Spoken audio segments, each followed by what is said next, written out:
Sudarko pelatih Pink Spider Marcelo Abadanza mengungkapkan Bianchero kegagalan timnya meraih juara Liga Voli Korea Selatan.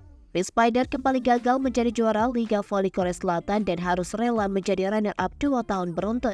Tim yang dikapteni Ratu Voli Korea Kim Yo-kong kalah 3 kali di partai final dari Hyundai Hillstate pada Senin 1 April 2024.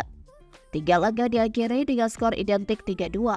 Ini adalah kegagalan kedua secara beruntun setelah musim lalu mereka juga kalah di partai final dari Haibas. Musim lalu Pink Spider sempat menang di laga pertama dan kedua, namun secara mengejutkan menelan kekalahan di 3 laga setelahnya. Kekalahan itu membuat pelatih Pink Spider Marcelo Abadanza kecewa berat. Ia mengungkapkan beberapa faktor yang membuat timnya kembali gagal juara. Menurutnya, para pemainnya tidak menunjukkan perubahan yang baik di musim ini, dan di laga final hanya segelintir pemain yang memiliki etos dan keinginan kuat menjadi juara.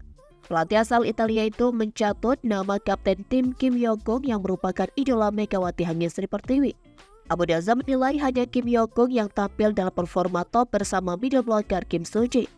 Pelatih berusia 53 tahun itu pun merasa hasil runner-up yang didapatkan timnya serasa pantas lantaran banyaknya kekurangan di beberapa sektor. Bagi Kim Yo-kong, kegagalan mendapatkan trofi juara ini terasa cukup apes baginya. Impian Kim Yo-kong untuk menjuarai Liga Voli Korea Selatan untuk pertama kalinya dalam 15 tahun pupus.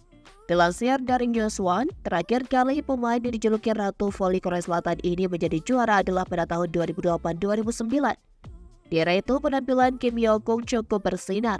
Pemain yang kini berusia 36 tahun itu memang tampil apik di awal karirnya. Bersama Pink Spider, ia 3 kali juara dalam kurun 4 tahun, musim 2005-2006, 2006-2007, dan 2008-2009.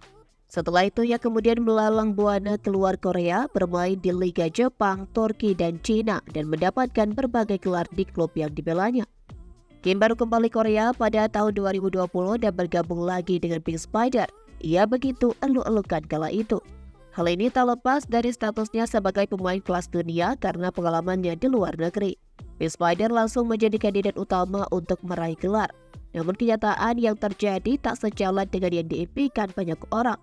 Kim Yo-kong dikalahkan oleh GS Caltech di partai final sehingga harus puas menepati runner-up. Gagal menjadi juara, Kim sempat kembali lagi bermain di China bersama Shanghai Break Ubus pada 2021-2022. Ia kembali lagi ke Pink Spider di musim lalu, yaitu pada tahun 2022 dan 2023. Nasib apes lagi-lagi tak mau menjauhi Kim setelah kalah di 3 laga terakhir.